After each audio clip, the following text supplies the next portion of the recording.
বগুড়ার শহীদ জিয়াউর রহমান মেডিকেল হাসপাতাল থেকে যুক্ত হচ্ছেন রাকিব জুয়েল।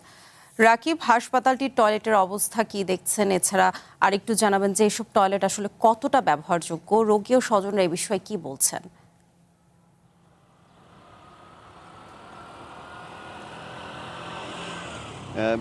বিলাসী, নিশ্চয়ই সকাল থেকে আমরা যে দেশের অন্যান্য জেলার যে খবরাখবর দেখছিলাম আপনার মাধ্যমে, ঠিক একই অবস্থা কিন্তু বগুড়ার ক্ষেত্রেও। আমি এই শহীদ জিয়াউর রহমান মেডিকেল কলেজ হাসপাতালটিতে রয়েছে। এটি মূলত 500 শয্যার হাসপাতাল, পরবর্তীতে 1200 শয্যা ঘোষণা করা হলেও এইখানকার কর্তৃপক্ষ আমাদেরকে যেটি জানিয়েছেন যে এই লোকবল এবং অন্যান্য যে অবকাঠামো তা কিন্তু সেই 500 শয্যারই রয়েছে। কিন্তু তার বিপরীতে এই হাসপাতালটিতে কিন্তু প্রতিদিন গড়ে অন্তত 2500 থেকে 2800 রোগী কিন্তু ভর্তি থাকে। অর্থাৎ এই যে খুবই বেসামাল চাপ, এই চাপ সামলাতে গিয়ে কিন্তু তাদের হিমশিম খেতে হয় বলে দাবি কর্তৃপক্ষের। এবং সেই জায়গা থেকে যেটি তারা বলছেন যে এই যে হাসপাতালের টয়লেটগুলো যে রক্ষণাবেক্ষণ, সেই রক্ষণাবেক্ষণের বিষয়টি তারা কিন্তু লোকবলের কারণে এই রক্ষণাবেক্ষণটি সঠিকভাবে করতে পারেন না, এটি একটি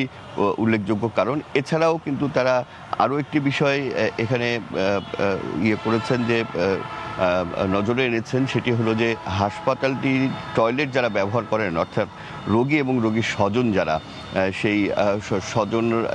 সেই ব্যবহারকারীদেরও কিন্তু সচেতনতার অভাব রয়েছেন বলেই কিন্তু এই হাসপাতাল কর্তৃপক্ষের দাবি। অন্যদিকেও হাসপাতালের যারা রোগী এবং রোগীর স্বজন, তাদের সঙ্গে আমরা কথা বলেছি, তারা কিন্তু যদি বলছেন যে এই হাসপাতালের টয়লেটগুলো পরিষ্কার পরিচ্ছন্ন করার দায়িত্বে যারা রয়েছেন তাদেরও অবহেলার বিষয়টি তারা নজরে এনেছেন। এবং তাদের রোগীর স্বজনরা যেটি বলছেন যে তারা অন্যান্য কাজে কিন্তু তারা মনোযোগী বেশি, যেমন ট্রলিটা নিয়ে যাওয়া, তারপরে